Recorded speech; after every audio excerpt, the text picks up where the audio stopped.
Bonjour et bienvenue. Aujourd'hui, on plonge dans un sujet essentiel. Comment, quand on est une petite entreprise, on peut enfin devenir visible en ligne? On va voir ensemble que le SEO, le fameux référencement naturel, ce n'est plus du tout une option. Non, c'est le vrai moteur pour aller chercher de nouveaux clients. Allez, on commence par la question que beaucoup d'indépendants et de patrons de TPE se posent.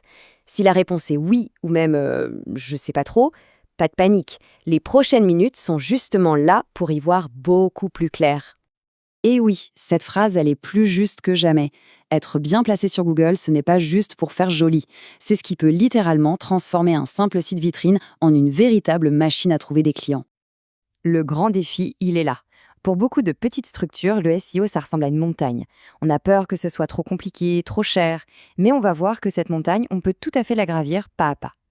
Alors justement, c'est quoi la solution? Eh bien, le SEO, c'est bien plus qu'un truc de technicien.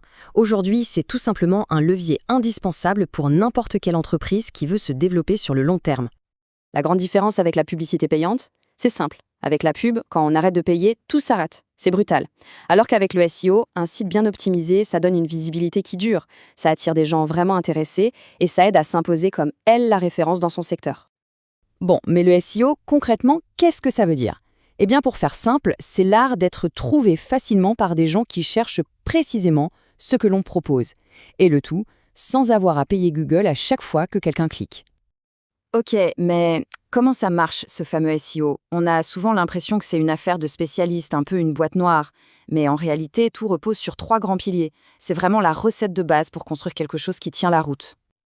Pour faire simple, on peut imaginer la construction d'une maison. D'abord, il faut des fondations solides. Ça, c'est la technique. Ensuite, il faut que l'intérieur soit accueillant et utile. Ça, c'est le contenu. Et enfin, il faut que les voisins en disent du bien. C'est la popularité. Et vous allez voir, tout est lié. Le premier pilier, la technique. Ce sont nos fondations. Si un site est trop lent ou s'il s'affiche mal sur un smartphone, ça peut ruiner tous les autres efforts. La bonne nouvelle, c'est qu'un petit audit de base permet souvent de trouver des corrections toutes simples, mais avec un impact énorme. Deuxième pilier, le contenu. Ça, c'est le cœur du réacteur. C'est ce que les visiteurs viennent chercher. L'idée, ce n'est pas forcément d'écrire des romans, mais de répondre de manière claire et utile aux questions que les gens se posent. La qualité avant la quantité, toujours. Et enfin, le troisième pilier, la popularité. Autrement dit, la réputation en ligne. C'est un peu comme une recommandation dans la vraie vie. Quand un autre site, un site de confiance, fait un lien vers le nôtre, Google interprète ça comme un vote de confiance. Et ce qui est génial, c'est qu'on peut commencer à construire ça sans forcément avoir un gros budget. Pour la plupart des artisans, des commerçants ou des freelances, la vraie bataille, elle se gagne au niveau local.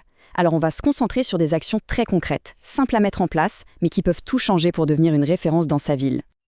Alors, par où on commence? Voici 4 actions ultra efficaces. Et s'il ne fallait en retenir qu'une seule pour démarrer, c'est la fiche d'établissement Google.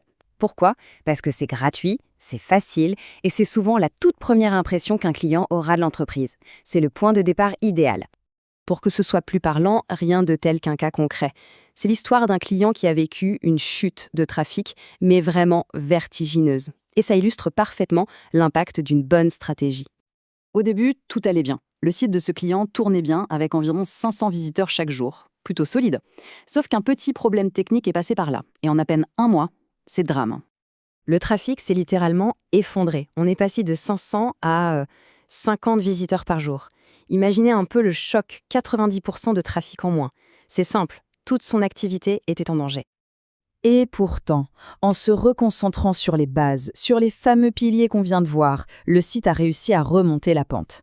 En 5 mois, le trafic était de retour à 250 visiteurs par jour. La preuve que revenir aux fondamentaux, ça paie toujours.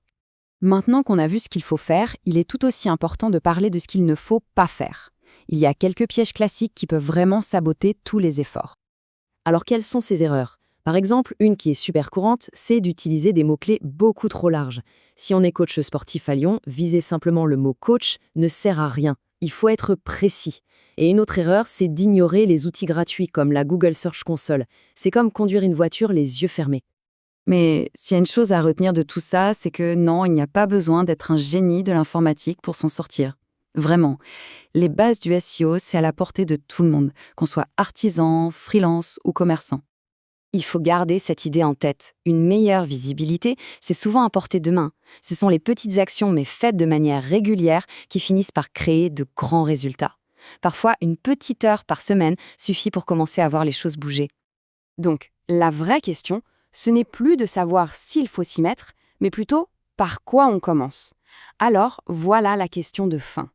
Quelle sera la toute première action, même toute petite, à mettre en place dès cette semaine pour faire d'Internet un véritable allié ?